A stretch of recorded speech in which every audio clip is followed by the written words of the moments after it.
Hola, bienvenidos al episodio número 14 de la sexta temporada de Abiertamente Conversaciones con Yoga al Alma. Hoy tenemos un invitado, él es un médico psiquiatra, se llama Pablo Gómez, en un momento igual se va a presentar. Estoy segura de que muchos y muchas de ustedes ya lo han oído.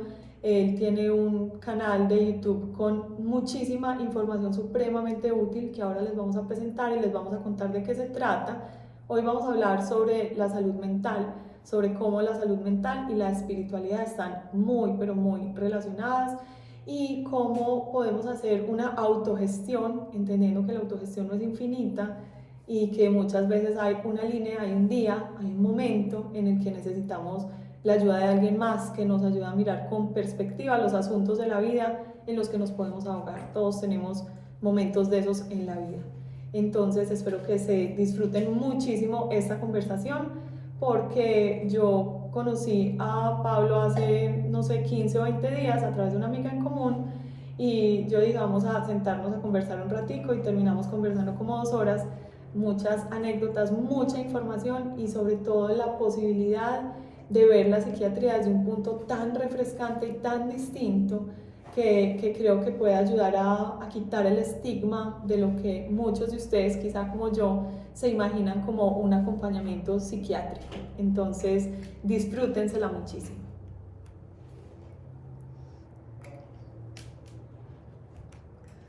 Hola Pablo, ¿cómo estás? Hola Ana, feliz de estar acá contigo, muchísimas gracias por esta invitación. Bueno, feliz de tenerte por acá. Yo quisiera que te presentaras un poco y contaras quién es el ser humano detrás del experto y también por qué decidiste irte por esta rama de la salud. Bueno Ana, mi nombre es Pablo Gómez, soy de acá de la ciudad de Medellín, soy médico y cirujano de la Universidad Pontificia Bolivariana, también hice mi posgrado de psiquiatría allí. Y bueno, esta parte de la psiquiatría y toda esta parte espiritual surge porque incluso desde antes de ser médico tenía cierta inclinación por todo lo que en su momento se llamaba nueva era, esoterismo, y toda esa parte de la programación mental, de la mente inconsciente, todo eso me fue llamando muchísimo la atención. Y bueno, la historia es muy larga, pero empecé a estudiar medicina y el destino me fue guiando, me fue llevando, terminé estudiando psiquiatría. Y cuando empecé a trabajar la psiquiatría, pues me había formado como un médico muy desde la biología, muy desde la anatomía, muy desde la farmacoterapia, y en un momento determinado como que volví a conectar con esas raíces, con eso que me llamaba, y empecé a abordar temas como la hipnosis, la programación neurolingüística, después incursioné en temas como la meditación, y me fui dando cuenta que había otras herramientas que me podían servir muchísimo en la terapia, porque es una frase que yo utilizo mucho y es que los medicamentos psiquiátricos pueden servir en unos casos puntuales para ciertas patologías, pero que hay dolores que son del alma y esos dolores del alma no los puede cubrir un medicamento. Entonces, pues realmente a eso me dedico, soy psiquiatra y lo hablábamos ahora antes de empezar a grabar, cuando se necesitan los medicamentos hay casos donde sí o sí se debe recurrir a ellos, pero también hay otras alternativas, hay otras formas de abordar a los pacientes con terapias no necesariamente farmacológicas que pueden ser igualmente efectivas dependiendo del caso, dependiendo del paciente, y que pues sí nos van a permitir hacer ese o proporcionar ese alivio de esos dolores que yo llamo dolores del alma.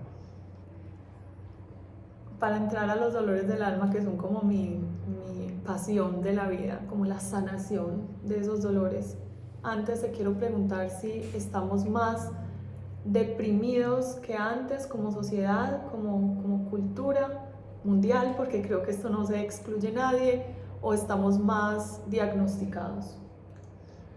Yo creo que la enfermedad psiquiátrica siempre ha existido, obviamente. Lo que pasa es que la psiquiatría tuvo un periodo donde pues, estuvo muy rezagada, porque mientras otras áreas de la medicina avanzaban en investigaciones, en tecnología, en ayudas diagnósticas, nosotros nos quedamos con unas teorías muy psicológicas, y eso de alguna manera hizo pues, que la psiquiatría siempre aún siga rezagada en cuanto a tecnología, en cuanto a medicamentos, en cuanto a alcance con respecto a otras especialidades médicas. La enfermedad psiquiátrica siempre ha existido, hoy creo que hay más conciencia de enfermedad mental y de alguna manera también se ha logrado tumbar, desmitificar un poco el tabú del psiquiatra, porque anteriormente, tú lo sabes, por ejemplo acá en Colombia, en Antioquia, el psiquiatra es para el loco, ¿cierto? Cosa que no es cierta. En general vemos pocos pacientes con ese diagnóstico, con una esquizofrenia, no son muchos, pero la ansiedad y la depresión siguen siendo enfermedades que creo han existido toda la vida, que anteriormente no se hablaba de eso, o anteriormente un hombre, por ejemplo, no se podía quejar de que estaba ansioso o que estaba depresivo, porque le decían que era falta de oficio, que era débil, que los hombres no lloran. Hoy hay más conciencia de enfermedad, pero yo creo que el problema grande que tenemos hoy es la ansiedad. O sea, se disparó la ansiedad de una manera absurda, siempre ha existido desde la pandemia, creo que es muchísimo más el fenómeno de la ansiedad. Y también cuando la ansiedad no se procesa adecuadamente, cuando no se hace un buen abordaje, cuando no tengo recursos para lidiar con esos síntomas ansiosos, pues va a aparecer la depresión. Finalmente la ansiedad y la depresión terminan siendo, yo le digo, enfermedades hermanas, o sea, van como muy de la mano. Una persona con depresión puede tener síntomas ansiosos y viceversa, y existe incluso el diagnóstico de trastorno mixto ansioso-depresivo. Entonces, últimamente, por ejemplo, he visto muchos pacientes que me consultan porque sienten que están deprimidos, pero realmente cuando los abordo, cuando indago sus síntomas, realmente en el fondo ahí es más síntomas ansiosos, y esa ansiedad permanente, crónica, esa indefensión, ese levantarse todos los días con esa desesperanza, pues finalmente va a terminar en síntomas depresivos que pueden llegar a constituirse como un trastorno depresivo mayor. La ansiedad es como estar en el carro, en un carro de cambios en primera, siempre así como al ritmo demasiado acelerado, como en supervivencia, como de afán, como que no me alcanza el tiempo, y es como si un día ya se fundiera el carro y ya se va a depresión, o también puede ser al revés. Sí, lo que pasa es que la ansiedad se define realmente como una preocupación excesiva, pero por lo cotidiano. Y eso es muy importante porque la palabra ansiedad se confunde mucho, se abusa de ella incluso. Sí. Y pues clínicamente una persona está ansiosa cuando está más preocupada de la cuenta, pero por cosas cotidianas. Entonces fíjate que también hay que diferenciar cuando es realmente una enfermedad, cuando es un trastorno químico del cerebro, cuando tú me dices, tengo miedo, tengo angustia, tengo opresión en el pecho, tengo vacío, pero no sé por qué. O sea, no hay una causa real para que esto esté apareciendo. Distinto, así tú me estás manifestando todos esos síntomas, pero estás sin trabajo, tienes deudas, tu mamá está enferma, te diagnosticaron un cáncer. Entonces son cosas que son muy importantes evaluarlas, y no simplemente porque el paciente dice tengo ansiedad, tengo angustia, tengo presión en el pecho, inmediatamente pues, prescribir un medicamento para tapar esos síntomas. Entonces sí, cuando la ansiedad se vuelve crónica, la ansiedad es una enfermedad inflamatoria, inicialmente del cerebro, pero después de todo el organismo, o sea, de todo el cuerpo. O sea, ningún ser está hecho para vivir bajo constante estrés.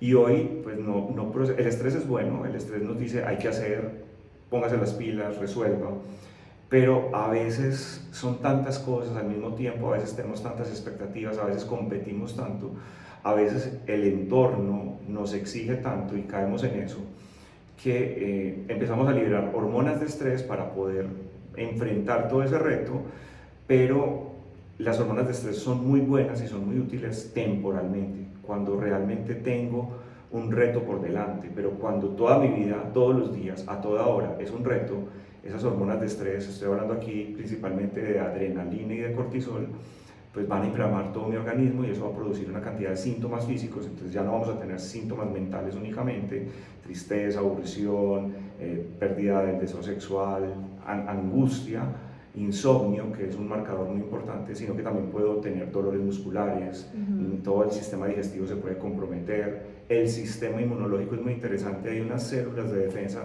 que son los natural killers, que son como una patrulla que está todo el tiempo haciendo sondeos en mi cuerpo, buscando células cancerígenas, virus, bacterias, y ellas están encargadas de, una vez las detecten, acabar con ellas. Cuando estoy sometido a niveles altos de adrenalina y de cortisol, el cortisol se fija en esas células y las invalida por completo. Entonces yo me vuelvo más susceptible a cualquier enfermedad inmunológica. Eso lo llamamos en medicina psicosomática, cuando una afectación mental, cuando un trastorno ansioso o depresivo empieza a generar síntomas físicos que el paciente consulta porque los siente reales, va al médico y simplemente pues, le resuelven el síntoma con un analgésico, con cualquier pastilla, pero el problema sigue porque el origen no se está tratando, y por eso es que también es muy bonito todo este tema que estamos viendo hoy en día de la medicina funcional, que es no solamente tratar el síntoma, sino realmente abordar el origen y enfocarnos más en el origen que en el síntoma. Esa es la parte que así lo veo yo con respecto a la ansiedad y la depresión que estamos viviendo hoy en el mundo. Y sabes que me gusta mucho esto que cuentas, que a veces es difícil de rastrear, digamos que en ansiedades y estreses chiquitos, humanos, manejables, como trabajar más de la cuenta, que es algo en lo que caemos, pues yo creo que la mayoría de las personas que estamos enamoradas de nuestro trabajo.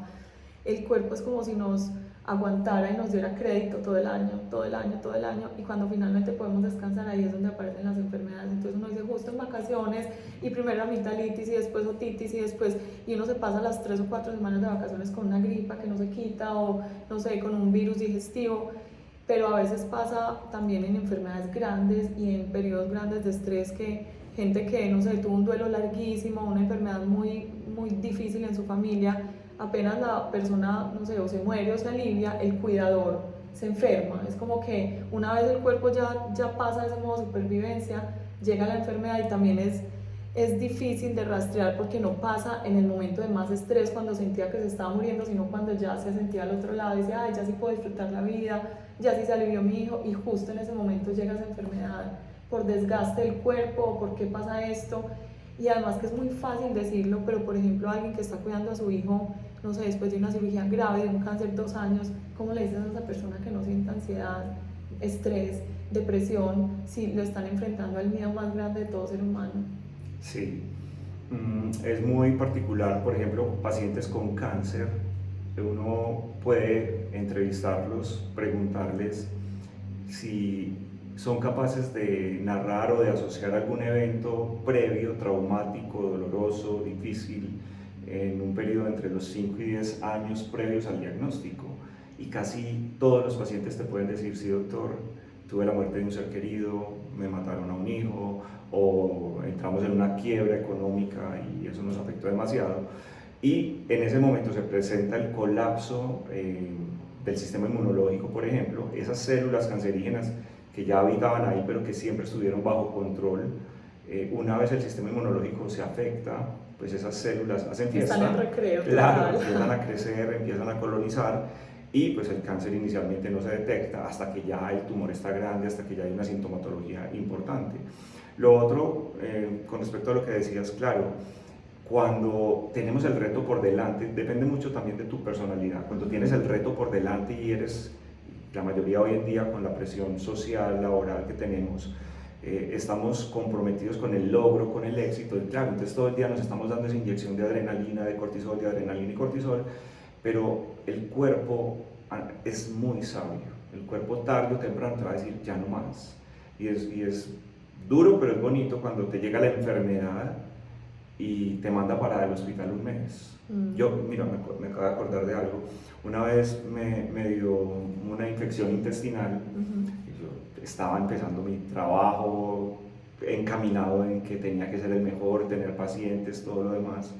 Y me cogí un cuadro intestinal que me incapacitó, entonces me tuve que ir para urgencias. Yo primero me tomé todos los sueros que podía, todas las antidiarreicos que pude, y no pude ir, entonces me tuve que ir para urgencias.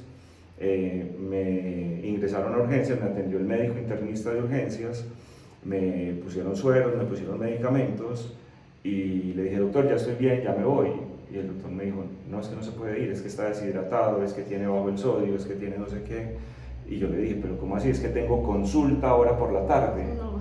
Y el doctor ahí me dio una lección, me dijo, usted tiene que aprender que la persona más importante es usted, que usted no es el único psiquiatra en el mundo, y que usted no puede resolver todo si usted no está bien primero. Eso fue una lección fuerte, pero me acuerdo muy bien, me acuerdo del doctor, porque uno siempre quiere y cree que puede, pero el cuerpo te dice, ya no más, pare, descanse. Y si uno lo empieza a ver desde afuera, ya no desde la tierra, sino con una visión más espiritual, es un mensajito que le están diciendo a uno, esto no es a la carrera, esto no es compitiendo, porque eso finalmente termina siendo ego. Y yo pienso que el ego es el que nos tiene tan mal a todos. No lo Además que usted no es identificamos. indispensable. Eso fue lo que esa es la palabra que no me salía. Él me dijo eso, es que usted no es indispensable. Y eso es un golpe para el ego. Yo decía, como que no, mis pacientes me necesitan, mentiras. Hay muchos psiquiatras y 1000 veces mejores. Entonces, esa parte que le golpeen a uno el ego, pero también si uno para, respira y mira, pues hay una lección muy importante detrás de todo eso. Además que el médico enfermo no le sirve a nadie, o sea, necesita estar bien.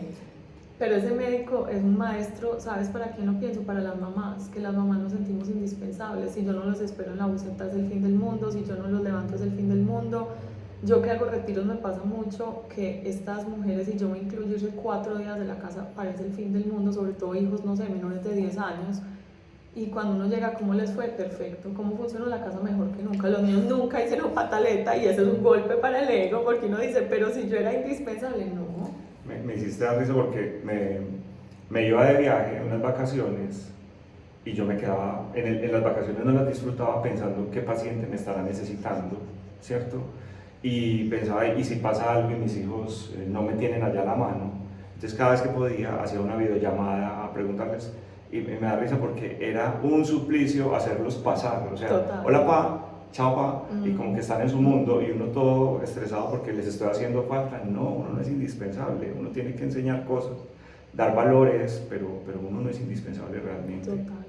Bueno, retos en la vida tenemos todos tendremos enfermedades, momentos, la mayoría de las personas tendrán momentos de dudas económicas, de saber, bueno, si va a tener un futuro o no, tendremos muertes de seres cercanos.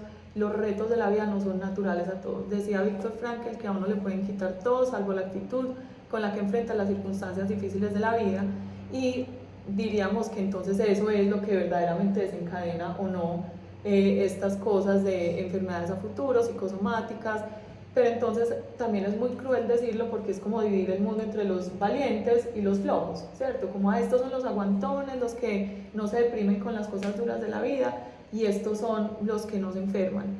Yo, digamos, me considero una mujer supremamente fuerte, pero he tenido etapas yo digo, yo tengo un lago debajo de los ojos, o sea, yo lloro y lloro y lloro. Entonces a veces a las personas valientes como yo, entre comillas, me da pena contarles eso porque me dicen a veces como, pero si tú eres muy guapa, pero si yo nunca te había visto así. Y digamos que en medio de esos periodos lo que más me ha servido es oír expertos que hablan de que el asunto no es la tristeza, que es incluso más mala la represión de la tristeza y pelear con las emociones normales de la vida, que no se puede vivir solo en la gama de las emociones chéveres de sentir felicidad, alegría, euforia, etc. ¿Qué es lo que realmente lo enferma a uno? La tristeza sostenida, la negación de la tristeza, lo que pensamos acerca de esa tristeza, la culpa, la vergüenza, la recriminación, porque es que si la tristeza enfermara, pues todos estaríamos enfermos, ¿cierto? Claro.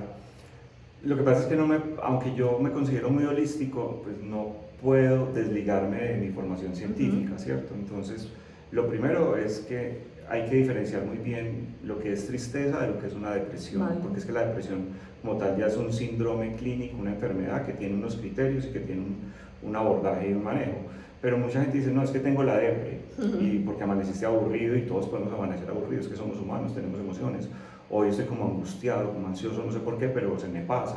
Distinto a tener un cuadro de ansiedad generalizado todos los días por un periodo prolongado de tiempo que ya me empieza a afectar. Entonces en salud mental decimos que las enfermedades tienen 3 pilares. El primer pilar es el pilar biológico, o sea, hay una base neuroanatómica, genética, que me predispone a tener una enfermedad mental, así como me predispone la genética a ser hipertenso, a ser diabético, o a tener cualquier patología. Las enfermedades mentales también tienen un componente genético importante, pero hay otros 2 pilares que a veces desde nuestra visión muy biológica no los contemplamos, que son, en segundo lugar, mi personalidad, y en tercer lugar, el entorno. Entonces ahí sí podemos amalgamar todo lo que estás diciendo, porque la personalidad es la forma como yo enfrento el mundo. O sea, soy optimista, soy pesimista, soy echado para adelante, con todo me colapso, me asusto muy fácilmente, prefiero evitar el conflicto o vamos por más. Y toda esa personalidad también tiene una base biológica, porque la mitad de tu personalidad la adquiriste de tu papá y de tu mamá, ¿cierto? Y a veces no fue la mejor, pero eso fue lo que heredaste. Y la otra mitad la aprendes de tu entorno, sobre todo en los primeros años de vida, ¿cierto? Todo lo que pasa en los primeros 7, 8 años de vida es muy importante. Ahí quedan grabadas muchas experiencias que el niño no tiene forma de procesarlas, no tiene los elementos y se meten en su cerebrito como él las percibió. Y no hay análisis y eso le va a servir como guía, como ruta. Yo digo, a todos nos ponen unas gafitas de colores chiquitos y a todos nos ponen gafitas de colores distintos. Entonces yo veo el mundo verde, tú lo ves azul, la otra persona lo ve gris y no entiendo por qué no lo ven como yo lo estoy viendo, y eso genera muchos conflictos. Entonces mi personalidad es fundamental porque la personalidad es la que me sirve de amortiguador entre la parte biológica y el tercer elemento, que es el entorno. ¿Qué es el entorno? ¿Tienes salud? ¿No tienes salud? ¿Tienes dinero? ¿No tienes dinero? ¿Puedes cubrir tus necesidades? ¿No las puedes cubrir? ¿Tienes pareja? ¿No tienes pareja? ¿La pareja pandemia, es una buena pareja o es una pareja total, conflictiva? Exactamente. Entonces ese entorno me sirve, mi personalidad me sirve porque a veces, decías ahora, la vida tiene momentos muy bonitos, claro, pero tiene momentos muy duros, muy fuertes, y en esos momentos fuertes, ahí sí vuelvo a lo que acabas de decir, Víctor Frank decía, no es lo que está pasando, es la forma como te relacionas con lo que está pasando, es tu actitud ante los hechos lo que te va a determinar. Y esa parte suena muy bonita, a uno se lee el libro y dice, wow, pero eso es otro cuento cuando tú eres la que no tienes con qué mercar y tienes 2 hijos. Total. Por ejemplo, entonces ahí es donde uno llegará a decir a un paciente, tranquila, todo pasa, Dios no te manda nada más que tú no puedas soportar, y la otra persona por dentro, pero me vas a ayudar a pagar los servicios, sí, me vas a ayudar, sí. Eso no es tan fácil, y se necesita cierto grado de entrenamiento también en esto de la parte mental, de cómo evalúo yo las situaciones. Ahorita decías, yo que soy tan fuerte, los que somos tan fuertes y los que no somos tan fuertes. Los que somos tan fuertes son los estoicos. Sí, los aguantones. Los que aguantan con todo. En el estoicismo hay una filosofía, hay una parte del estoicismo dentro de su filosofía, hay una frase que creo que es de Epicteto, que se llama dicotomía de control. Y eso es un pilar, o sea, de ahí tiene que pararse uno de ahí para adelante para empezar a enfrentar las cosas. Dicotomía de control, decía Epicteto, sufrimos demasiado porque queremos tener el control de absolutamente todo y se nos olvida que es que eso no se puede, o sea, hay cosas que se salen de nuestro control.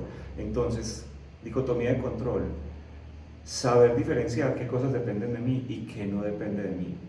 Lo que depende de mí es increíble lo que dicen ellos, son muy pocas cosas, realmente son 2 cosas nada más lo que depende de mí, y la gente puede decir, no, no es así, piensen y se van a dar cuenta que es así. Dependen de mí 2 cosas, lo que yo pienso y la forma como reacciono ante las situaciones de la vida. De resto, todo está lleno de 20.000 variables.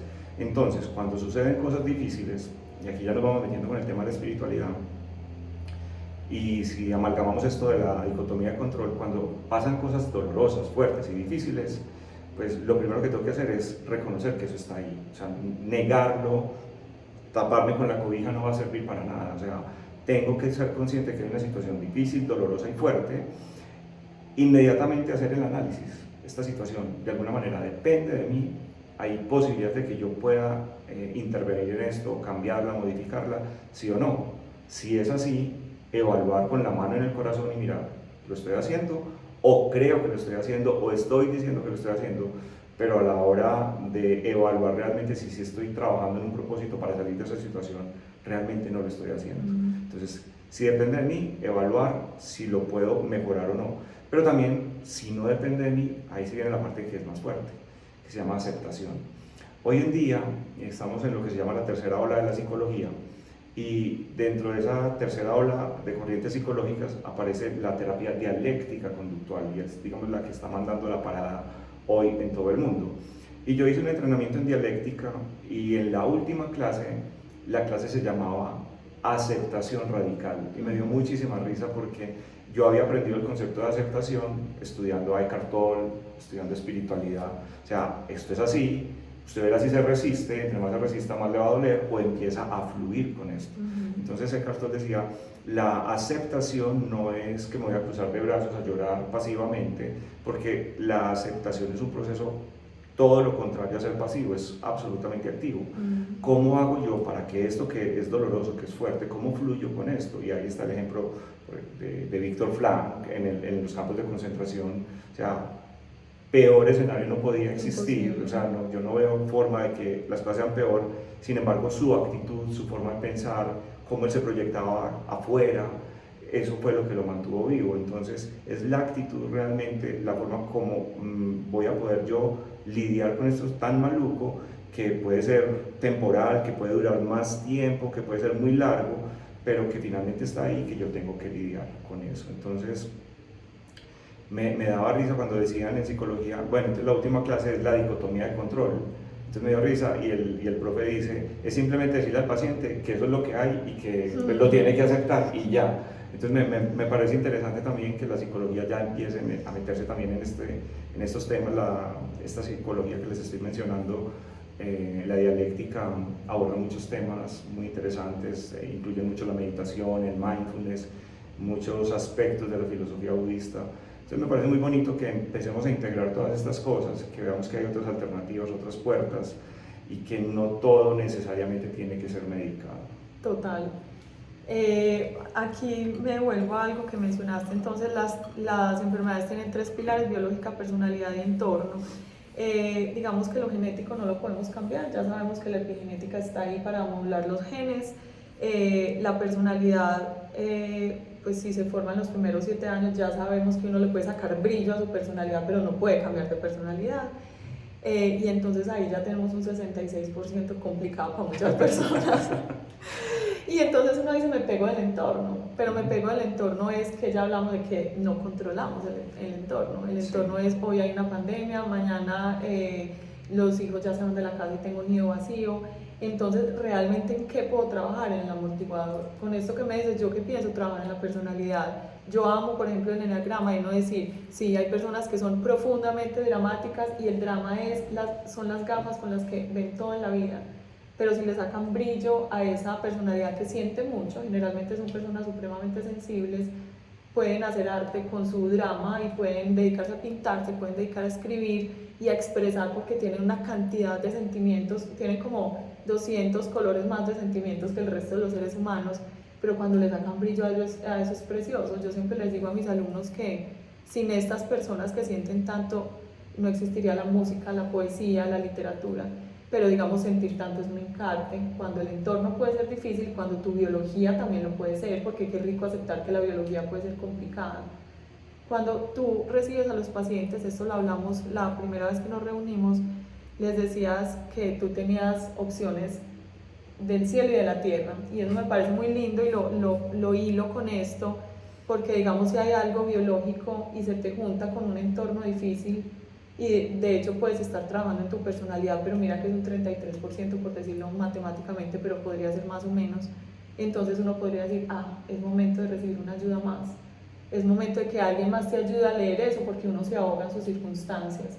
Cuéntanos un poquito cómo haces eso y cómo ofreces esas ayudas holísticas, que así incluso mediques a alguien porque sientes que lo necesita biológicamente solito, de pronto no va a ser capaz. Solo eso no va a aliviar lo que al principio mencionabas como dolores del alma, que la pastilla no te va a quitar el dolor del alma, el trauma de la niñez, no sé, una mamá ausente, un papá maltratador, una violación. O sea, una pastilla no te va a quitar eso, igual toca hacer el trabajo paralelo por el otro lado.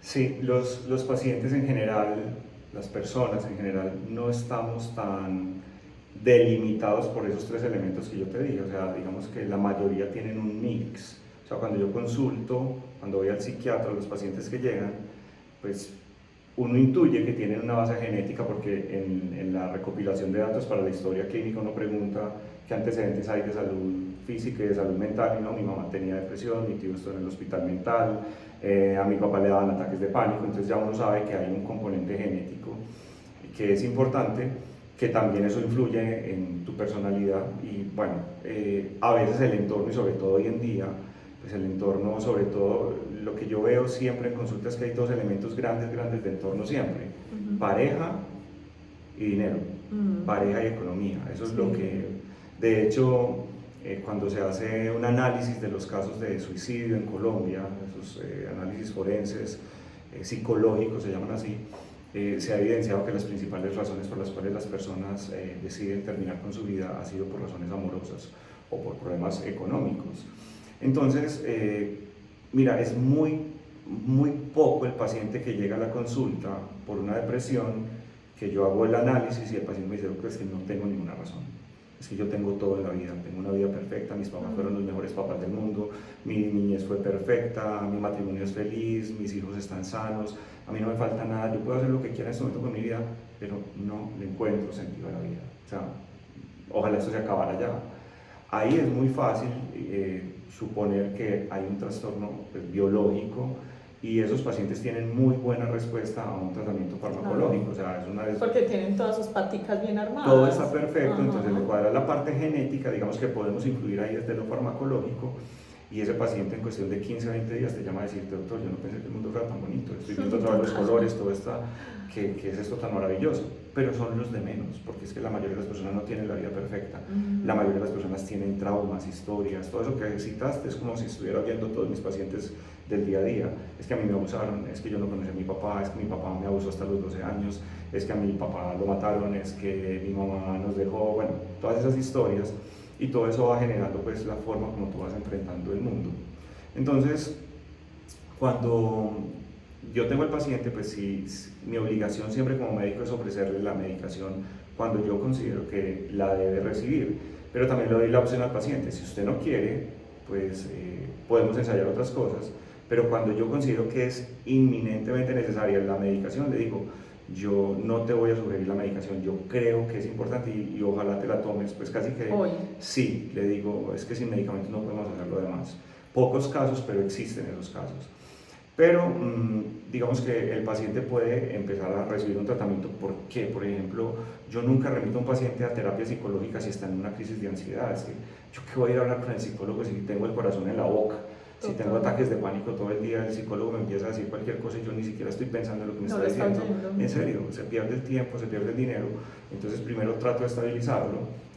Muchas veces lo hago incluso, esto no me lo enseñaron en la universidad y no se debe hacer, pero hacer tratamientos muy corticos, farmacológicos, solamente para sacar al paciente de la crisis, para poder meterlo en una psicoterapia más activa, más fuerte, más de sanación. Y para el resto de la vida, porque lo otro es de Eso es lo que yo les digo, o sea, es que necesitamos herramientas porque es que esto va a seguir pasando, o sea, la vida te va a poner retos todos los días y entonces cada vez que tengas un reto, entonces tomemos pastillas, tomemos gotas para estar tranquilos. No, debemos empezar a tener algunas herramientas que si bien ahora no las puedes recibir, tranquilicémonos, calmémonos, cuando estemos bien vamos al campo de entrenamiento y después cuando ya estemos en la batalla ya tenemos con qué resolver estas cosas.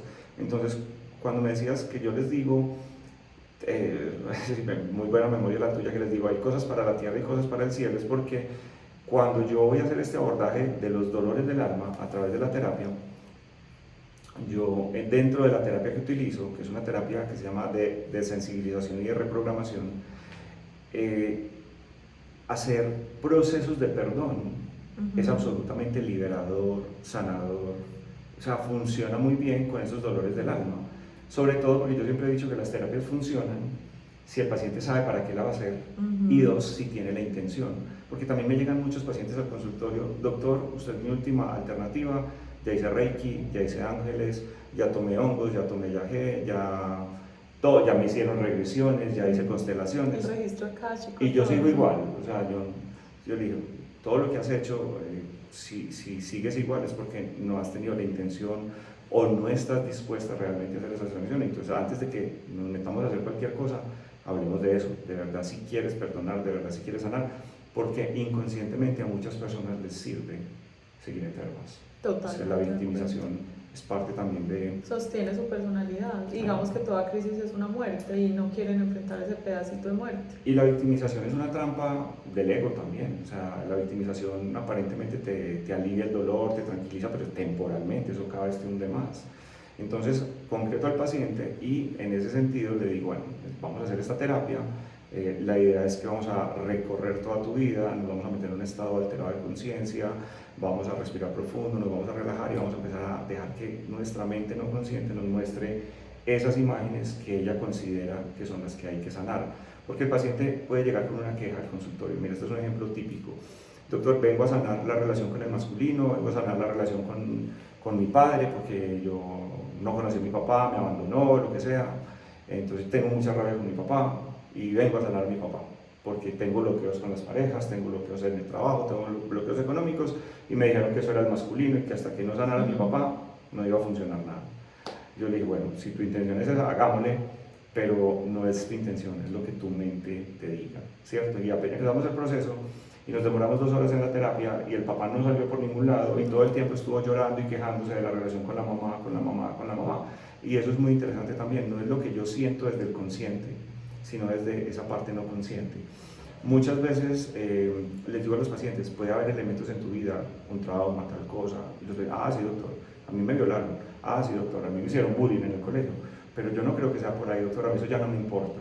Muy bien, no te importa, acuéstate acá, cierra los ojos, respira profundo, vamos a relajarnos, devolvámonos a ver si realmente no te importa, porque una cosa es, no me importa desde el consciente, ya le eché tierrita, ya soy un grande, ya no puedo mostrarme débil, y otra cosa es volver a conectar con ese niño interior que fue abusado, que fue maltratado. Cuando el paciente me dice eso, le hago la prueba, empieza a llorar, empieza a temblar, digo, desde el consciente lo tienes resuelto, pero desde el consciente no sirve para nada, desde el consciente sigues teniendo problemas en el relacionamiento, en la salud, en tus planes, en el autosaboteo. Tienes que ir a la raíz, y esta es la raíz, mira que ahí te lo está mostrando tu mente.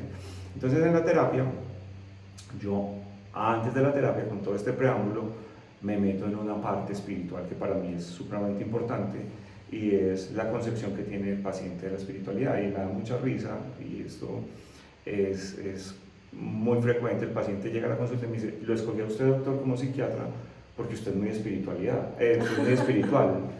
Entonces yo le digo, sí, yo soy muy espiritual, y tú también eres espiritual. Y me dice, claro, doctor, yo soy espiritual. Y le digo, ¿por qué? ¿Qué es la espiritualidad para ti? No, yo voy mucho a misa. O no, doctor, yo medito. O no, doctor, a mí me gusta el reiki y esas cosas. Todo el mundo tiene un concepto como distinto a la espiritualidad. Entonces, pues no sé si será ego espiritual, pero yo sí entro como a profundizar. Yo le digo, no, mira, la espiritualidad es otra cosa distinta. La espiritualidad, primero que todo, es ser consciente y reconocer que yo no soy este cuerpo físico, sino que dentro de mí habita un espíritu, y que así como dentro de mí hay un espíritu, dentro de cada uno hay un espíritu, y que ese espíritu tiene un propósito aquí en la tierra, y que ese propósito no es venir a aprender inglés o a ser ingeniero o a tener dinero, sino a crecer como espíritu. Entonces hay gente que ahí mismo conecta y me dice, claro, doctor, usted está hablando del plan del alma, usted está hablando de reencarnación, yo creo en todo eso. Pero también hay gente que, pues, dentro de su cultura, dentro de su formación, dentro de su religión, me dice, no, doctor, uno se muere, se va para el cielo, se va para el infierno, y inmediatamente digo, listo, te vamos a hacer terapia para la tierra. Perfecto. Vamos a hacer perdón. Pero el otro, el que sí me dice, no, yo sí creo en eso, yo siento que hay un propósito, no sé qué, entonces empezamos a hablar de este libro que mencionamos ahorita, El plan de tu alma, de un psiquiatra que se llama Brian Weiss, con su libro de Muchas vidas, muchos maestros. No los pongo a leer el libro del poder de la hora, porque ese libro es para sacarse un ojo si uno no está entrenado, pero sí les digo que en mi canal de YouTube hay un video donde está el resumen de ese libro, y que si les llama la atención, que después vayan y lean el libro, y que después con esa información discutamos y que miremos cómo vamos a hacer la terapia. Y te digo una cosa, es súper bonito y me pasa muy frecuentemente. Llegan ya a la cita de la terapia, después de haber hecho la tarea de leer esos libros, y me dicen, doctor, yo creo que ya no necesito la terapia. Wow. Ya entendí. O sea, ya entendí cuál es el rollo con mi mamá, ya entendí por qué perdí a mi hijo, ya entendí por qué mi marido me abandonó, y eso es supremamente bonito. O sea, solamente volverse consciente de eso, y por eso yo digo que la espiritualidad para mí ha sido la llave, la puerta. O sea, yo encontré en la espiritualidad una forma muy, muy poderosa de hacer terapia para todos estos dolores del alma. Me encanta, y para los que no han oído nunca sobre el plan del alma, yo tengo 2 episodios, uno es sobre el libro El plan de tu alma, el otro sobre el don de tu alma, y digamos de los 2 libros, porque digamos que a veces es difícil entrar en este lenguaje del autor, porque empieza contando pues que las almas se reúnen en un cuarto, entonces hay gente que aborta No, de ¿sabes qué es inmediato. lo que me cuestionan, pues, lo que me cuestionan mucho los pacientes, o que incluso he tenido algunos inconvenientes con algunos, que cancelan las citas después, porque el libro empieza diciendo, bueno, aquí vamos a trabajar con un medium. La gente mismo dice, Se uy, no, ¿cómo friquea. así? Ya, esto no, por aquí no es. Así Entonces es, entonces tener... hay que ir al fondo del libro, Exacto. digamos, no se peguen. Yo primero decía, bueno, esto está un poquito latudo, no sé, pero yo sigo, aquí hay algo para mí. El autor dice, yo no quiero que recibas esto desde la cabeza, sino que lo sientas. Y para mí de unas páginas en adelante se empezó a sentir como una verdad. Y yo digo, esto para mí es una verdad, mi cabeza no lo entiende, no lo comprende, obviamente esto no son cosas de la cabeza. Pero una de las frases más hermosas que me queda a mí de ambos libros, no es literal, pero dice algo así como, en el corto plazo los dramas y problemas de la vida se parecen al fin del mundo, pero cuando vemos un largo contexto, incluso un contexto histórico, entendemos el porqué y para qué de esos asuntos, e incluso decimos, esto fue orquestado perfectamente, esto tenía que pasar para el resultado posterior. Y lo pienso mucho con vidas que se podrían haber considerado complicadas en su momento. Yo pienso en las grandes mujeres de la historia, en una Frida Kahlo que debe haber tenido todos los problemas del mundo, fue supremamente inconveniente para la época, pero cuando pasa esa vida uno dice, esta mujer llegó a pisar fuerte, llegó a abrir caminos, llegó a contar historias, y en el gran contexto dice uno, wow, es una vida brillante. Entonces uno, las cosas del día a día, que me levanté con dolor de colon, ese tipo de cosas, uno dice, no va a morir, o llevo 6 meses triste, o no sé, tengo a un familiar enfermo. Pero cuando uno logra mirar, sobre todo yo a veces hago una meditación que es una gran revisión de vida, así tengamos, no sé, 35 años, y hacemos una gran revisión de vida, yo les digo, váyanse al último día de su vida y piensen si de verdad eso que hoy los aqueja tanto no los estaba llevando a un lugar mejor. Porque mirado en el gran contexto de alguien que va a vivir 80 años, esa gran crisis, por ejemplo, de la mediana edad de los 43 o 44 años, fue la llave que abrió el resto de su existencia. Pero mientras lo estaba viviendo se vivía horrible y se sentía horrible. Y de eso se trata el plan del alma, como de permitir ver esas crisis como puentes que nos están sacando a lugares distintos, que sin esas crisis nunca sentiríamos como el deseo, la obligación, la incomodidad de irnos, porque nadie se va estando cómodo. Sí, pero me parece que realmente lo importante del libro es, o sea, darme cuenta de eso lo más rápido posible. Porque es que si me doy cuenta de eso a los 80 años, listo, no. está muy bien, pero padecí desde esa ceguera espiritual. Total. Más bien desde mi ego.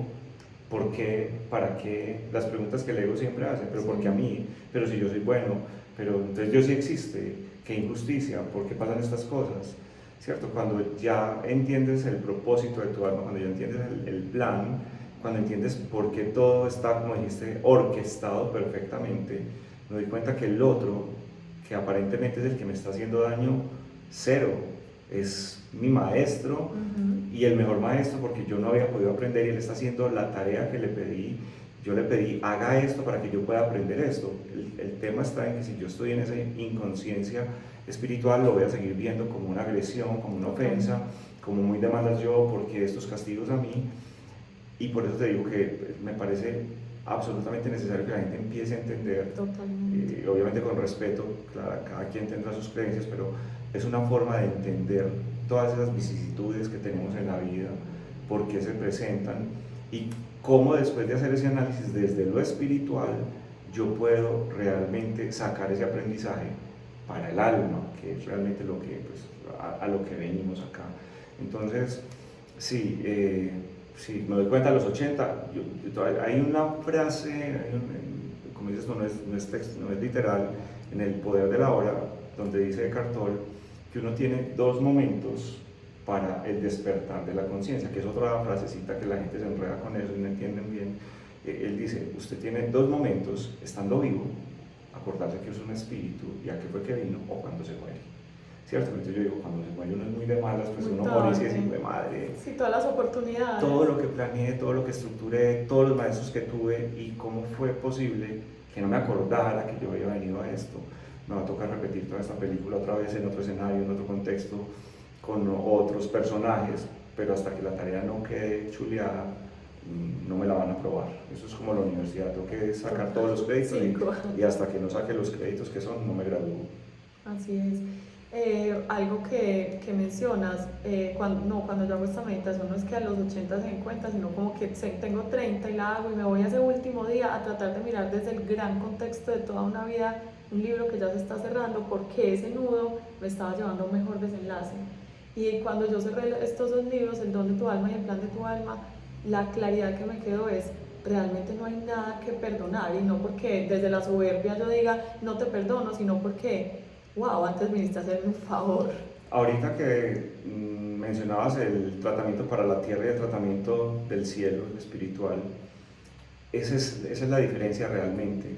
Si tú no comulgas con nada de esto, no importa, vamos a estar bien, vamos a perdonar, listo.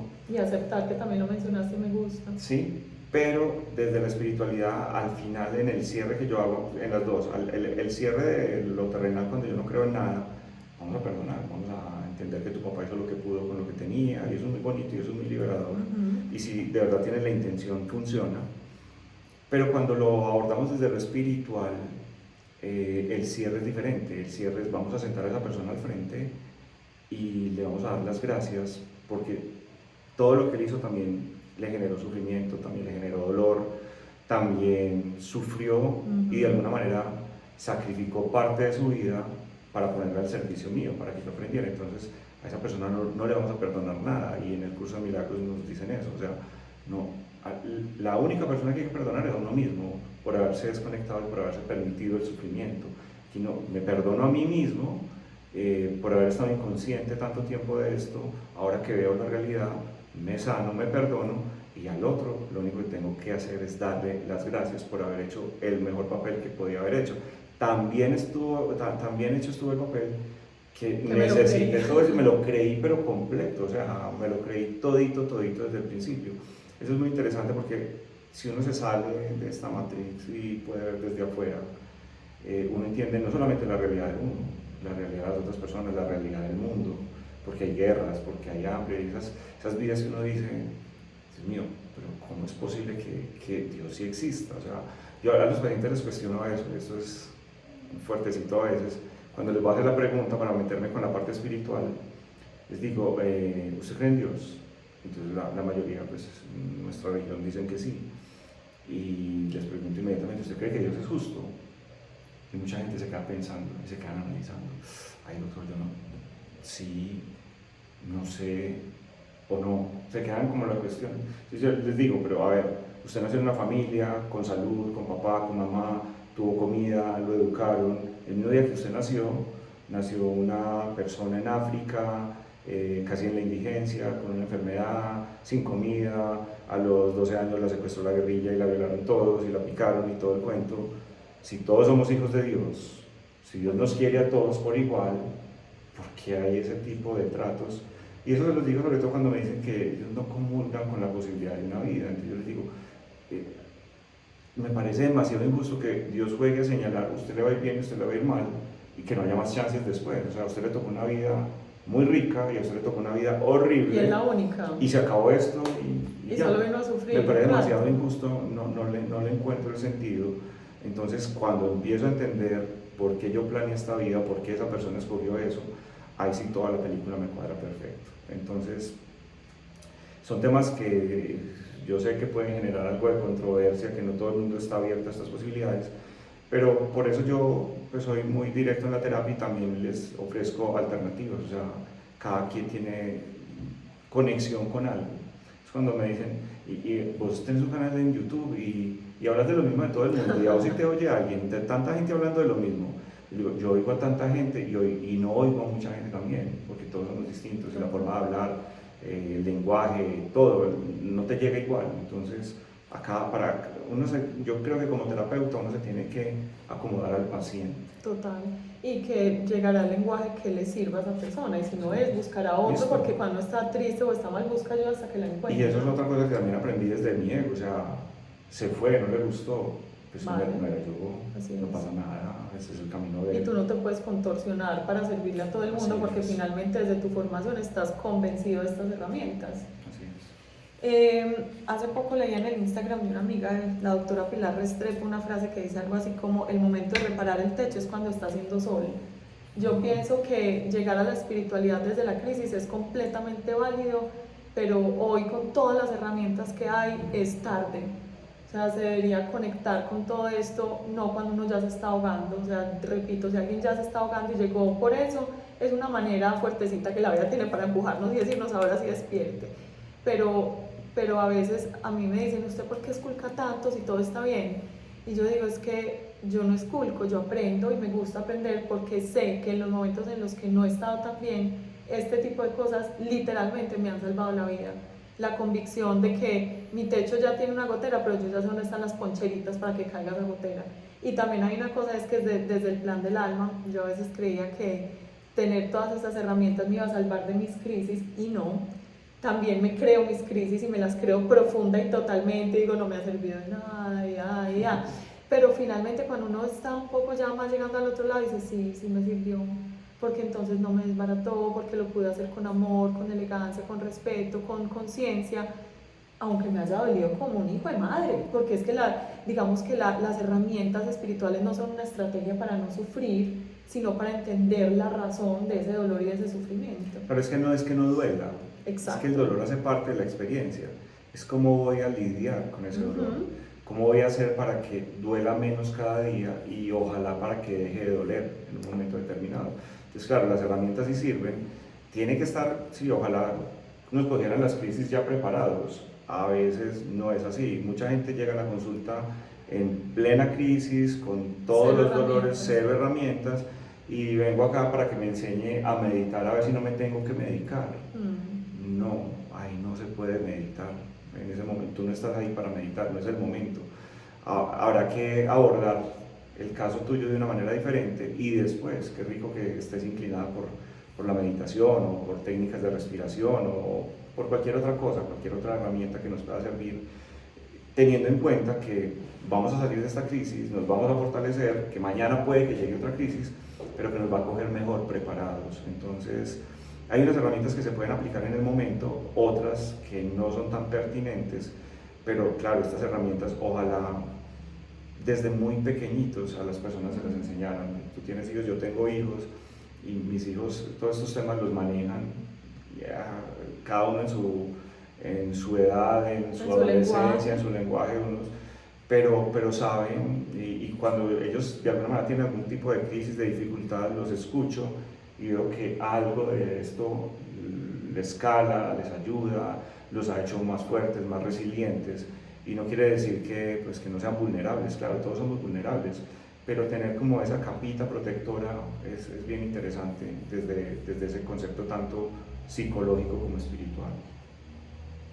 En este sentido, para seguir con estas herramientas, muchas personas me escriben todos los días y me dicen, auxilio, necesito un terapeuta, y yo les digo, como, ¿qué estás buscando? Yo siempre les digo, mis dos puertas grandes de entrada a la espiritualidad son el enneagrama, porque amo conocer mi personalidad y cómo opero, las constelaciones familiares, porque me gusta entender mi sistema y también de dónde vengo. Les digo, entren por ahí, no, pero es que necesito a alguien que me oiga, que me mire a los ojos y me diga, Juliana, te entiendo. Vale, entonces tengo muchas amigas y gente cercana que es psicólogo, coach, bueno, grupos de ayuda, bueno. Pero de verdad y cada vez más estas personas me dicen, no me mandes a nadie más, yo no tengo capacidad porque el 1 a 1 es muy difícil. Yo tengo incluso una amiga que es consteladora que tiene la agenda copada hasta el 2025, está dando, o sea, citas para dentro de 2 y 3 años. Ahí hay algo, yo grabé hace por ahí 2 o 3 años un episodio que se llama del paternalismo a la autogestión. Yo siento que después de dejar el hogar todos estamos buscando un reemplazo de papá o mamá, no sé de que salimos de ese tema, que alguien nos mire y como te decía ahora, Juliana, te veo, te entiendo, súper injusta tu mamá, o sea, como seguir contando la historia. Pero las herramientas de autogestión son poderosísimas porque también al otro lado de la crisis tú dices, es que yo hice esto, yo soy esta persona que se construyó después de ese dolor. Obviamente ayudas todas. Entonces sé que tu agenda también es difícil porque son acompañamientos largos, no largos en muchos años de terapia, sino que le dedicas el tiempo que necesita cada paciente. Pero más o menos cómo lo haces y cuéntanos de las herramientas de autogestión que tienes un montón, precisamente para poder acompañar a más personas en ese camino y de vez en cuando recibirlas ya con un lenguaje común contigo. Como lo que decías ahora del poder de la hora, qué rico que ya sepas eso para poderte hablar en ese lenguaje y no sentarte una cita entera a explicarte el poder de la hora. Exacto. Sí, a veces es frustrante porque las consultas se repiten, o sea, son los mismos dramas, son las mismas historias, diferentes tiempos, diferentes escenarios, diferentes personajes, pero el contexto termina siendo el mismo. Es como un update de sí, qué te pasó en el último 20 días. Entonces yo, pues por tiempo, yo le dedico 1 hora de tiempo a la consulta por paciente y trabajo mucho y es desgastante, son 10 pacientes al día. Wow. Y eso parece mucho, pero tanta gente necesitando no alcanzas a acudir a tantas personas. Y en ese autogestionamiento que estás mencionando, no me alcanzaba la consulta, o sea, tenía que oírlo, tenía que hacer la historia, a veces tenía que formular, a veces una incapacidad, pero yo quería que el paciente meditara, o quería que el paciente hiciera un ho'oponopono, o quería que el paciente aprendiera una técnica de respiración. Y un día se me ocurrió crear un canal de YouTube. Dije, voy a hacer un canal de YouTube, voy a grabar unas meditaciones, voy a grabar unas técnicas de respiración y más bien cuando acabe la consulta le digo al paciente que vaya en tarea. Sí, vas a hacer esta meditación todos los días o a esta hora. Y para mi sorpresa, pues el canal muy rápidamente se fue creciendo. Como anécdota, iba yo para Cartagena, el canal llevaba un mes de haberse lanzado en unas vacaciones de los niños. Cuando dije en mi casa que iba a poner un canal de YouTube, mi hijo se rió y me dijo, no te va a ver ni la mamá, papá, no te va a ver nadie. Entonces yo le dije, no, es que no es para que me vea nadie, es para mis pacientes. Y la cosa se quedó así, el canal lo lancé con unas meditaciones y al mes y medio me pregunta mi hijo en el aeropuerto que cuántos suscriptores tenía. Yo la verdad no me he fijado, me fijé y vi que había 4.000 suscriptores. Imagina el brinco que pegué en la sala de espera, yo no me imaginaba jamás pues, que iba a haber 4.000 seguidores. Y el canal fue creciendo muy rápido, entonces me di cuenta, ya empecé a leer los comentarios, yo no sabía nada de ese mundo digital, entonces empecé a leer los comentarios y entonces la gente pidiendo ayudas, que necesitaban, que esto le había servido, y eso generó como un compromiso. Madre, hay mucha gente que necesita esto y que además no tienen acceso. Es que ¿cómo hago yo, doctor, si aquí donde estoy no hay psiquiatras? O yo fui al psiquiatra y me dijeron en la EPS que la cita está dentro de no sé cuánto tiempo. O a veces también es la realidad, yo fui y me mandaron una pastilla y pues, el sistema del médico ni me miró ni me habló, que no es culpa del médico, es el sistema. Y encontré que por ahí hay una forma de ayudar. Entonces empecé a grabar ya más meditaciones, a hacer ciertas charlitas hablando de estos temas, videos muy corticos que conectaban mucho a las personas, y a través de la retroalimentación pues con los comentarios iba viendo pues cuál era la inclinación de la gente. Entonces aparecen terapias como por ejemplo o prácticas de autogestión como las meditaciones, el mindfulness por ejemplo. Para mí la meditación de la compasión es una super herramienta que además te digo es tal vez la meditación con más estudios científicos hoy en día. Y de verdad, los que no la conozcan, los invito a que lean, busquen en el canal. Tengo un en vivo que se llama Meditación de la Compasión, donde hablo de qué es la compasión. No es el concepto de compasión que nosotros manejamos como, ay, pobrecito, qué pesar, la lástima. No, es un concepto budista donde la compasión es entender, ser empático primero, entender que el otro sufre, meterme en el dolor del otro y hacer todo lo que yo pueda para aliviar el sufrimiento. Esa es la verdadera compasión. Y me encantó también en esa línea del budismo que la compasión es muy importante, pero más importante es la autocompasión. Total. ¿Cierto? Y la autocompasión se trabaja poniéndole mucho cuidado a cómo me hablo. A veces nos hablamos como si fuéramos el peor enemigo del mundo. Y la psicología se dedicó ya 25 años, llevamos trabajando en el autoestima de las personas y eso no funciona y no mejoran, y en la autoestima te comparas y te criticas y el otro tiene más, y no nos ha ido muy bien con ese trabajo de mejorar la autoestima, y por eso surge la autocompasión como una alternativa para mejorar. O sea, la autocompasión te va a mejorar tu autoestima sin los riesgos que tiene trabajar la autoestima. Entonces la meditación de la compasión de verdad tiene muchas ventajas. Es una meditación que a mí me parece incluso mucho más fácil. Bueno, esto es individual, pero creo que para la mayoría es mucho más fácil esta meditación de la compasión, porque de alguna manera es una meditación guiada que te pide que conectes con unos sentimientos, con unas emociones, distinto a una meditación tipo mindfulness, que si yo no estoy entrenado, es lo típico que me dicen todos los pacientes, doctor, yo no pude, Sí, o no doctor, se yo va. no puedo, doctor, yo no soy capaz, mi mente no para. Entonces ese desgaste, no, es que la mente de todos no para, es que hay unas redes neurológicas que hacen que eso no pare. Precisamente eso es lo que vamos a entrenar, cómo frenar esa red neurológica, que se llama la red neurológica por defecto, y cómo activar la otra red, que es la red ejecutiva central, y de eso se trata. Pero cuando la gente no entiende la base, no sabe para qué, cuando venimos de casas como la mía, donde mi papá me decía que eso de meditar era perder el tiempo ahí, eso era para los calvos esos que andaban por la calle, los arecrismas, Ah, y sí. entonces que te van contaminando con eso, pues a mí me parece muy interesante porque creo que fue Mario Push el que dijo que la medicina hoy en día no está descubriendo nada, está corroborando lo que esas tradiciones antiguas de Oriente, por ejemplo, ya sabían. O sea, la importancia que tiene la meditación para el cerebro. La gente cree que eso es tratar de poner la mente en blanco. No, eso tiene 20.000 beneficios si se practica bien, si se practica con disciplina, cambios, pues empezando porque se sabe que a través de la meditación se pueden mejorar muchos síntomas depresivos y ansiosos, se puede mejorar la tensión, se puede mejorar el dolor neuropático, el dolor crónico, se potencia el sistema inmunológico. La doctora Blackburn, Elizabeth Blackburn, premio Nobel de Medicina en el 2009, descubrió que prácticas como la meditación, por ejemplo, hacían que nos envejeciéramos más despacio. O sea, ella vio que meditar hacía que se gestionara la liberación de una hormona que se llama la telomerasa, que es como una cinta, una bandita que recubre las colitas de los cromosomas, las paticas finales, que se llaman los telómeros, que cada vez que la célula se va dividiendo, se va cortando la vida útil del telómero, y ahí es donde aparece el envejecimiento. Entonces mira todas las ventajas que tiene una práctica de meditación de 10 minutos, 15 minutos, no solamente para tu salud mental, sino también para tu salud física. Además, esa conexión espiritual, la meditación, yo soy un enamorado de la meditación de la compasión. Yo aprendí a meditar haciendo meditación trascendental, me gusta mucho, pero la meditación de la compasión, de verdad, yo digo, es una cosa mágica, es como milagrosa. O sea, si uno juiciosamente la hace, a los 10 días, anatómicamente los estudios muestran que biológicamente hay cambios a los 8 días en el cerebro, eso no lo hace ningún medicamento. Pero ya hay cambios estructurales y químicos, bioquímicos en el cerebro.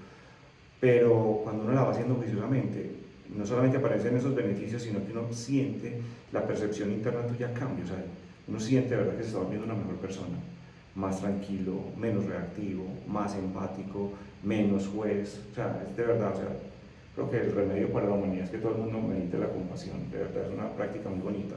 Pero entonces ahí están las meditaciones, está toda esta teoría del cerebro del corazón, que también es muy bonito. Hay una meditación hermosa que se lo recomiendo mucho a los pacientes para la ansiedad, que más que una meditación es un ejercicio de respiración que se llama respiración de coherencia cardíaca. Es hermosísimo, no solamente disminuye los niveles de adrenalina y de cortisol, sino que además cuando estás trayendo a la persona que quieres, a esa persona por la que vas a generar un sentimiento, acá al pecho, acá al centro, a tu corazón, liberas oxitocina, que es la hormona del amor, pero de ese amor filial, no del amor pasional. Entonces hay muchos recursos, pero entonces aquí viene una cosa también que es muy importante. Como hay tantos recursos, y no solamente en mi canal, sino en todas las redes, la gente también consulta por eso. Doctor, es que no sé por dónde arrancar.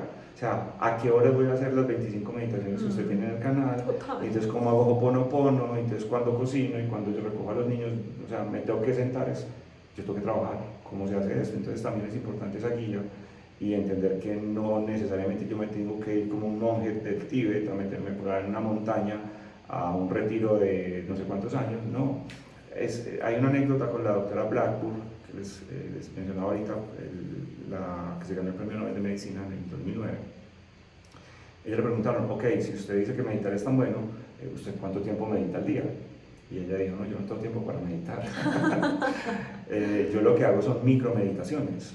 Entonces le preguntaron qué era eso, y ella decía, cuando estoy trabajando en mi laboratorio, quiero tomarme un café, una aromática, voy caliento agua en el microondas, entonces pongo el microondas 2 minutos, y lo que hago es, en ese momento, hago un ejercicio de contemplación. O sea, en vez de estar ahí desesperada, esperando a que el agua se caliente, cierro mis ojos, respiro y enfoco mi atención en esos 2 minutos que se van volando.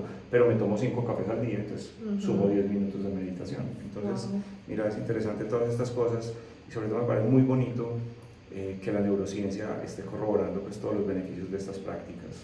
Es que yo creo que pensábamos que eran caminos paralelos y alejados, pero milímetro a milímetro y año tras año se vinieron acercando y hoy es imposible, o sea, están trenzados. Lo mismo pasa con el yagé. Hay un libro muy bonito que se llama La serpiente cósmica, y el autor se llama Jeremy Narby, y él contaba que hace muchos años las tradiciones indígenas, por medio de visiones del yagé, vieron las trenzas del ADN, vieron, porque es lo primero que se aparece, las visiones como que se parecen sí, a una serpentina, y que en la tradición del yoga se habla mucho también de ese movimiento kundalini, que es como yin y yang, que se juntan en el canal central, y que hoy la ciencia, pues es que la ciencia se demoró, no sé, 200, 300 años más para llegar y decir, ay, sí existen las hélices del ADN y tienen forma de serpentina, pues entonces decía, es algo que no se podía corroborar, pero lo lindo de que se esté corroborando no es, ay, nosotros llegamos primero, sino más gente puede llegar, porque como en nuestro cerebro, al menos el occidental, es tan racional, a la ciencia llegar ahí lo está democratizando, diciéndole a la gente si tienen permiso de creer en todo esto. Claro. ¿Cuál es el canal de una vez para que lo dejemos acá y lo puedan consultar? Las redes sociales mías son todas Pablo Gómez Psiquiatra.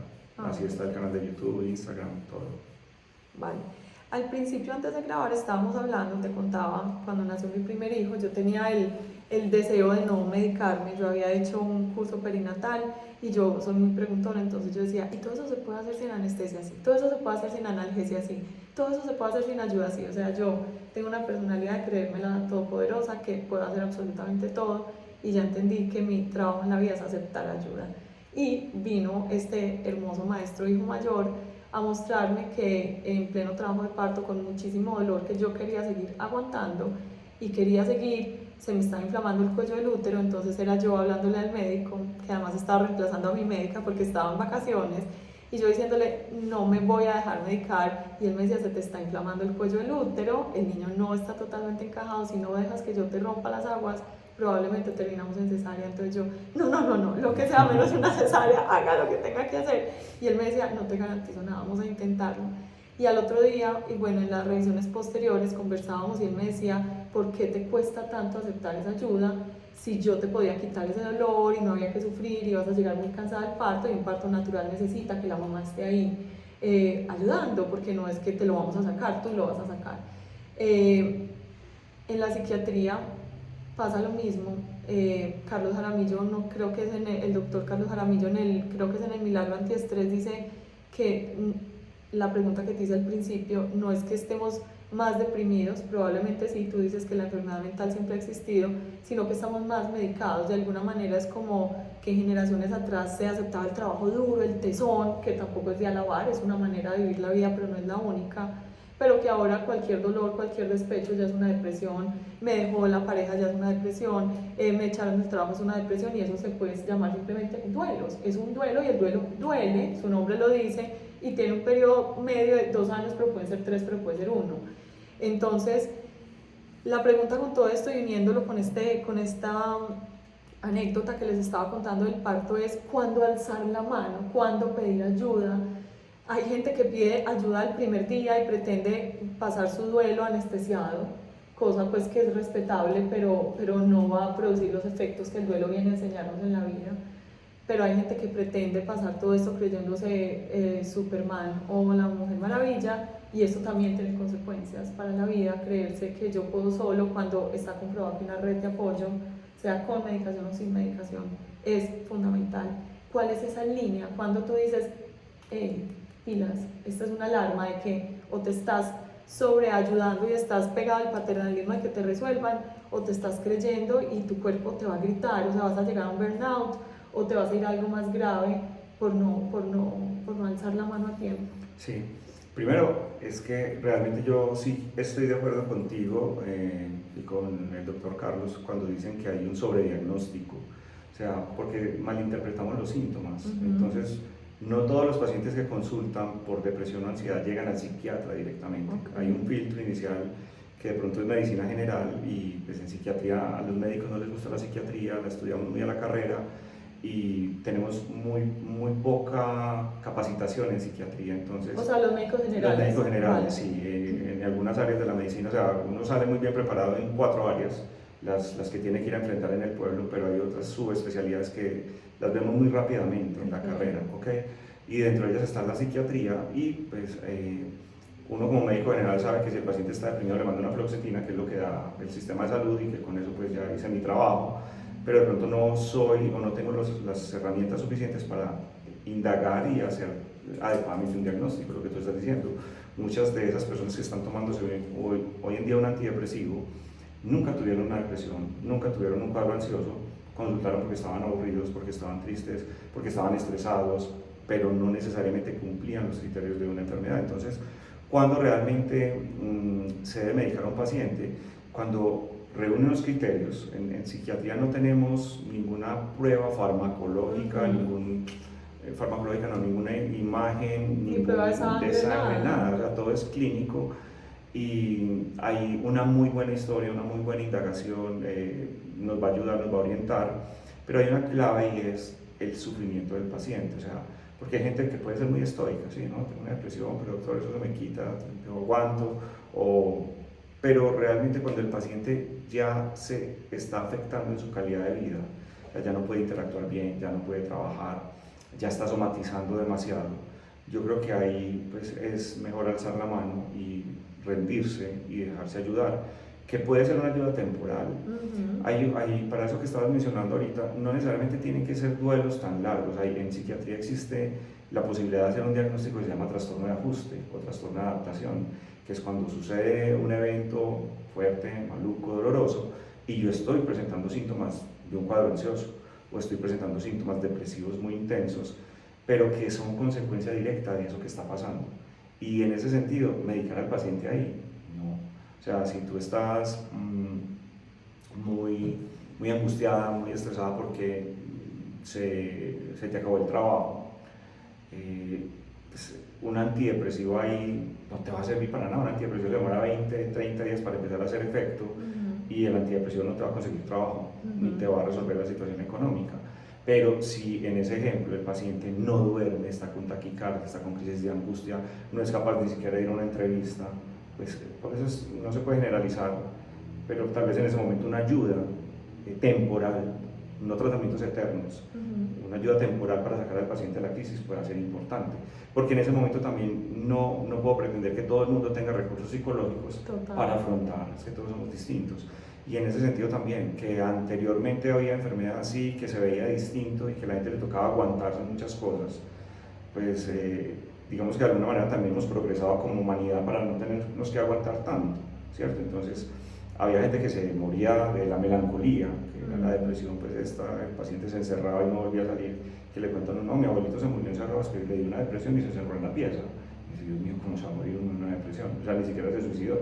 O sea, se encerró y no comía y no hablaba, y así, se encerró. Pues hoy en día no debería pasar eso. También es muy importante esto último que estás preguntando, porque a veces el paciente que tiene miedo al psiquiatra, no se quiere medicar, tiene la idea que el psiquiatra lo va a dormir, lo va a embobar, lo va a sedar, entonces acude a la psicología y yo siempre lo he dicho, un muy buen psicólogo es capaz de referir al paciente al psiquiatra cuando se da cuenta que su trabajo llegó hasta un punto, porque nos ha tocado también tristemente pues, experiencias que el paciente se queda con el psicólogo y el paciente de para atrás y llega un momento en el paciente pues comete un acto suicida o cosas de este tamaño, y es porque también hay esa negación a que pues, la medicación psiquiátrica está satanizada.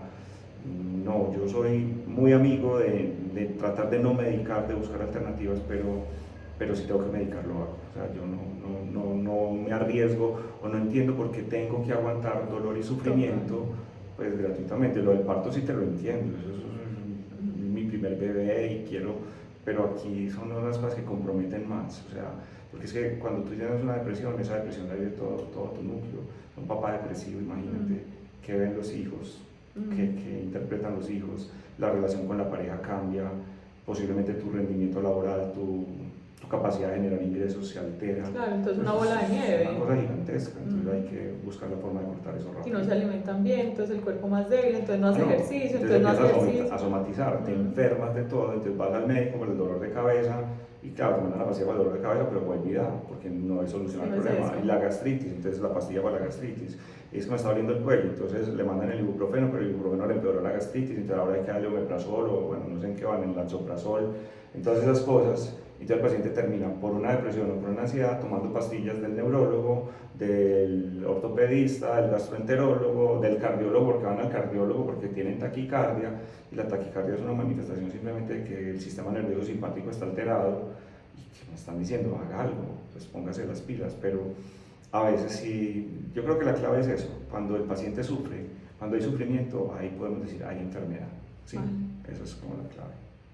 Y por último te quiero preguntar, yo sé que esto es algo difícil de responder, pero alguna de estas es para toda la vida. Alguien una vez me escribió y me dijo, hoy fui donde un psiquiatra amoroso y me salvó de otro que alguna vez me dijo que yo había nacido con la genética toteada y que yo no tenía nada para hacer. Estas personas tienen muchas ganas de oír que no son depresivas, sino que tienen una depresión, que es algo puntual, que puede volver a pasar, pero que no tiene que estar con ese rótulo el resto de su vida, casi que diciéndole a la gente cuando la está conociendo, hola, soy depresiva. Hay gente que le gusta esa bandera y se vuelve un buen hándicap para, no sé, lograr cosas, pero hay gente que está con muchos deseos de decir, yo soy una persona común y corriente, que pasé por un episodio. Se puede decir que hay esperanza en un tratamiento holístico, responsable, autogestionado, con buen acompañamiento, para vivir un resto de la vida, a mí no me gusta la palabra normal, pero una vida rica, una vida con sentido, una vida en la que la melancolía, la tristeza, el estrés no sean como el lenguaje común. Sí, la depresión, hablemos específicamente de dos patologías, de la depresión y de la ansiedad, son enfermedades que consideramos crónicas pero cíclicas. Okay. O sea, genéticamente estás predispuesto, tienes personalidad, tienes entorno, en cualquier momento puedes presentar un cuadro florido con todos los síntomas, absolutamente discapacitante que amerite una consulta y un abordaje terapéutico. Pero si en un momento determinado te diagnostican depresión, te prescriben un medicamento, en teoría ese medicamento no tiene que ser para toda la vida. O sea, vamos a salir de la crisis, vamos además a apoyarnos en psicología, en cualquier otro tipo de terapia, hacemos el tratamiento y una vez las cosas empiezan a mejorar, le damos un tiempo pertinente. Los libros de psiquiatría dicen que un primer episodio debe ser tratado 2 años. La mayoría de los pacientes no se aguantan los 2 años, entonces empezamos a hacer negocios, venga, aguántese 1 año, porque uno sabe que si se trata en el primer episodio, las futuras posibles recaídas van a ser menores o menos intensas, entonces tratamos de que eso pase. Pero no necesariamente yo tengo que estar medicado para toda la vida, ¿sí? En depresión y ansiedad, yo te digo, yo por ejemplo, yo no me sentía ansioso, hoy miro para atrás y digo, madre, yo toda la vida he sido ansioso, pero me volví consciente de manera muy directa, muy fuerte, de mi ansiedad cuando ya me volví consciente que tenía hijos. Me empezaron a dar ataques de pánico, entonces me tuve que hacer mi propia introspección y me di cuenta que me daba miedo morirme, no por mí, sino por mis hijos, exactamente, y en la pandemia tuve ataques de pánico y todas estas cosas, pero yo siempre le cuento a mis pacientes, yo tuve la ventaja de que el primer ataque de pánico me dio siendo psiquiatra, y que toda esa carreta que yo le decía al paciente, respire, de eso no se va a morir, uno cree que sí, pero no, siéntese, trate de distraer, lo pude aplicar, me dio en un avión, lo pude hacer, y yo soy ansioso, pero pues podría decir, yo nunca me he medicado para un cuadro ansioso, y hago ejercicio, y medito, y trato de hacer cosas. O sea, está tu predisposición. Exactamente, pero tengo esas herramientas que las he podido aprovechar. O sea, no estoy diciendo que algún día no las necesite, ojalá no, pero pues el día que de verdad las necesite, pues no va a sufrir. Yo sí, la parte del estoicismo la tengo hasta la mitad, no más. Entonces, pero hay unas patologías que sí, y esa parte también es importante entenderlo. Por ejemplo, un paciente bipolar, la bipolaridad tiene ciclos. Entonces hay periodos donde estás muy deprimida, periodos donde estás muy eufórica, periodos donde estás muy irritable y periodos donde estás normal. Entonces el paciente cuando está normal tiende a abandonar el medicamento y esa normalidad puede ser también cíclica y esos ciclos pueden ser muy largos, pueden ser de 2 años, de 3 años, como pueden ser ciclos muy cortos, de 2 meses, de 3 meses, de hoy estoy deprimida y en 2 meses estoy en una manía, pues casi que a puertas de una hospitalización. Entonces, en bipolaridad, por ejemplo, si le decimos al paciente, mire, Para uno, toda la uno vida. no juega con esto, pero hay pacientes que la juegan, y son pacientes que son los que recaen frecuentemente. Entonces, porque uno también entiende, o sea, es que estar medicado, hay ciertos medicamentos que no son fáciles. O sea, uno como psiquiatra dice, Dios mío, ¿qué tal pues esta pastilla? Tomarse esto todos los días.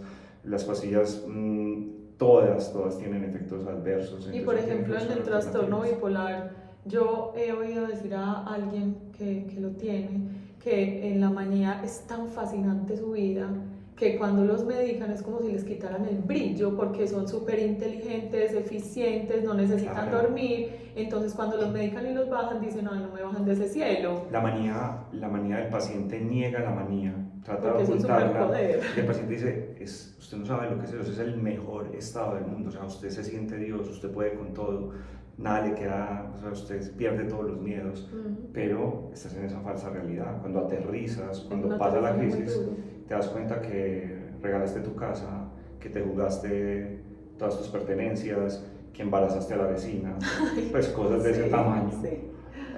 La aterrizada es dura, ¿cierto? Entonces la medicación atenúa la manía para que el aterrizaje no sea tan duro. Lo que pasa es que lo que buscamos con el manejo de la bipolaridad es que el paciente esté en lo que llamamos eutimia, o sea, que esté normal. Okay. Yo sé que la palabra no suena bien, pero normal es que yo sea como cualquier otra persona que tiene emociones, que a veces está triste y que a veces está contenta. Sí, y esos son los rangos normales. Sí, hacia arriba está la hipomanía, que es una euforia que me permite ser funcional, que no amerita una hospitalización, pero arriba del todo está la manía. Y hacia abajo pasa lo mismo, está la depresión, puede estar triste, pero cuando la tristeza es permanente se llama distimia, cuando lleva más de 2 años, pero cuando ya tocó fondo ya es una depresión. Entonces lo que buscamos es que el paciente no se vaya a esos polos, y por eso los medicamentos que utilizamos ahí son estabilizadores del ánimo, no son antidepresivos, sino estabilizadores. Y la manía, a veces la manía puede cursar con síntomas que llamamos psicóticos, con alucinaciones o con ideas delirantes, y ahí de pronto tenemos que utilizar otros medicamentos antipsicóticos, pero digamos que es para estabilizar al paciente. Una vez el paciente se estabiliza, uno puede tratarlo con la menor cantidad de medicamentos posibles y estar muy atentos, porque los ciclos de la enfermedad, y esto es fuerte también, la medicación protege en un 90%. Siempre hay una ventanita. Entonces es mucho mejor estar, es como te compras un seguro de vida y te dice te cubrimos el 90%. Es mejor eso que estar desprotegido del todo. Pero a veces existe ese 10%. O sea, ahí es donde sirve la autogestión. Sí, pero en bipolaridad, si vos estás muy consciente, la psicoterapia en bipolaridad es concientizar al paciente y concientizar a la familia para que estén atentos, que la familia se da cuenta. Claro. ¿Listo? Eso en bipolaridad. En esquizofrenia también es de por vida, ¿cierto? Pero digamos que en todos los que son cuadros ansiosos, depresivos, cuando se necesita la medicación, pueden ser tratamientos muy puntuales, muy temporales. Yo siempre trato, cuando me llega el paciente, primer cuadro, si me toca medicarlo, lo medico, pero inmediatamente aprendamos a meditar, vamos a hacer ejercicio, vamos a suplementarnos con un glicinato de magnesio, vamos a utilizar omegas, vamos a comer bien, busca una actividad física, pero que la disfrutes, que no sea un dolor de cabeza madrugar al gimnasio, sino algo que te guste, porque todo eso me sirve para que el cuadro se da más rápidamente y para que yo pueda utilizar la menor cantidad posible de medicamentos, y para que en el menor tiempo posible yo pueda hacer una disminución gradual de esos medicamentos, suspenderlos y explicarle al paciente, ya estás bien, haz tu vida y esperemos que esto no te vuelva a dar. Pero también preparar al paciente, si empiezas a notar que otra vez esto y que otra vez esto, no esperes a estar en el hueco. Porque si estás en el hueco, posiblemente sí nos queda el recurso de la pastilla únicamente. Si cogemos los síntomas cuando apenas están empezando a aflorar, puede que algunas otras alternativas nos permitan no necesariamente medicar al paciente. O sea, tener depresión no necesariamente implica estar medicado para toda la vida, pero te voy a contar una cosa muy graciosa, y pasa mucho con los pacientes ansiosos que han tenido ataques de pánico. O sea, yo creo que la ansiedad y los ataques de pánico son las enfermedades psiquiátricas más agradecidas. O sea, uno los medica y el otro día el paciente está feliz. Pero Dios mío, ¿usted qué me dio? ¿Qué es esta paz? ¿Qué es esta tranquilidad? Dormí perfecto, no volví a sentir esa angustia. ¿Listo? Y pues me dice, listo, está muy bien, vamos a hacer el tratamiento, vamos a desmontar lo más que podamos la medicación, pero vamos a hacer un tratamiento de 1 año. Me pasó la semana pasada, llegó una pacientica que la veo hace mucho tiempo, llevaba 2 años con unos ataques de pánico, yo la mediqué y volvió a la consulta y me contó que llevaba 2 años perfectos, Y le dije, listo, vale, ya podemos empezar a desmontar la medicación. Me abrió los ojos como si le hubiera dicho, quién sabe qué. Me vas a quitar esta ¿Me vas a delicia. quitar la medicación? ¿Por Sí. qué? Y yo le digo, pues porque ya llevas 2 años, estás asintomática hace más de 1 año, yo creo que ya el tratamiento se hizo bien y con las herramientas que tienes podemos seguir. Me la tiene que quitar. Me dijo, sí. Eso hace daño si me la sigo tomando. Y yo, no hace daño, te la puedes tomar toda la vida si quieres, pero pues, no es necesario. Pero si tú quieres, se puede. Yo no la quiero dejar, doctor. Yo no quiero volver a sentir eso que sentí y eso hay que respetarse. Totalmente. Y si no se daño y si se puede, bienvenida. Así es. Por último, déjanos 4 o 5 libros que tú digas de cabecera para los ratones de biblioteca. Quiero informarme sobre la parte biológica, si tienes algo que te parezca interesante y digerible para el público común, que no sean médicos, y sobre la parte espiritual, que sé que es como lo que te apasiona. Bueno, desde la parte espiritual, digamos que yo los considero las Biblias, pero son muy difíciles. Pues, no importa, uno tiene que... confiemos. El poder de la hora Ajá. y Una nueva tierra de Bartolomé. Total. Esos Sí. dos creería yo que son fundamentales.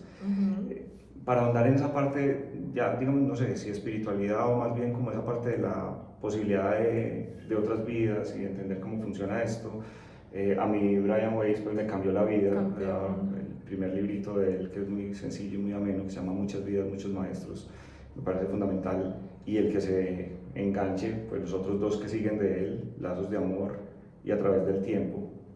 A través del tiempo es muy interesante porque explica cómo uno carga, me pasó hace poco en una terapia en hipnosis en el consultorio, cómo uno carga experiencias aparentemente pues de vidas pasadas, yo creo, pero yo siempre prefiero decir aparentemente para los que son escépticos. Cómo uno puede haber sufrido ciertos acontecimientos en la vida físicos pasada, en supuestas vidas pasadas, que se están manifestando hoy, y eso es bien bonito, trabajar en la terapia. Entonces los de Brian Weiss también me gustan mucho. A los que estén encaminados como en la transformación, en el cambio, digamos que Joe Dispenza a algunas personas les puede gustar. Yo con respeto lo digo, o sea, uno se lee un libro de Joe Dispenza y como que ya se lo leyó todo. Sí, deja de ser tú, creo que sería como el que empieza y con ese lo entiende. Sí, porque después es como repetir lo mismo y todo lo mismo, pero es interesante para aquellas personas que quieren como entender algo de la fisiología del cerebro en un lenguaje más o menos básico. Creería que por ahí podrían arrancar. Bueno, y el de Viktor Frankl, obviamente. Por favor. El hombre en busca de sentido, creo que es de cabecera. Y yo pues aquí de metida les voy a recomendar La bailarina de Auschwitz. También. Campeón, También, ¿cierto? es muy bonito. Pues no es como que uno tenga que ir a lo más duro para decir, ay no, lo mío no vale la pena, cero. De hecho, Edith Eger, que es la autora de La bailarina, dice que no, que la gente a veces le da pena contarle sus dolores porque dice, no, tú ya que sufriste en el holocausto, pues yo qué te voy a venir a contar. Dice al revés, estoy preparada para vivir, entiendo la condición humana. Y ella dice que ella no escribe el libro para que la gente dijera, eso usted puede con todo. No, esa no es la idea, cada quien tiene su proceso. Entonces me parece muy bonito que personas que han vivido eso, que lo compartan. Digamos, yo no estoy escribiendo este libro para que usted diga qué tan berraca yo, qué diga tan tesa, lo mío es una bobada, no, lo suyo no es una bobada, lo suyo es su drama. Exacto. O sea, uno tiene que estar en un campo de concentración. Exactamente. Sí, pero si se pudiera medir con un termómetro el dolor, probablemente una persona que está acurrucadita en su cama sin saber qué va a pasar mañana está sufriendo lo mismo que en su Auschwitz. El dolor no es estratificado ni es de circunstancias. Gracias por estar acá, por compartir tanto, por ese deseo de sanar a todo nivel que comparto profundamente y por devolverme la fe en la psiquiatría. Bueno, o sea que un alma del purgatorio, eso es suficiente. Valió la pena. Gracias y a todos ustedes por estar aquí, oyendo, aprendiendo, abriendo la mente. Nos vemos en un próximo episodio. Chao, chao.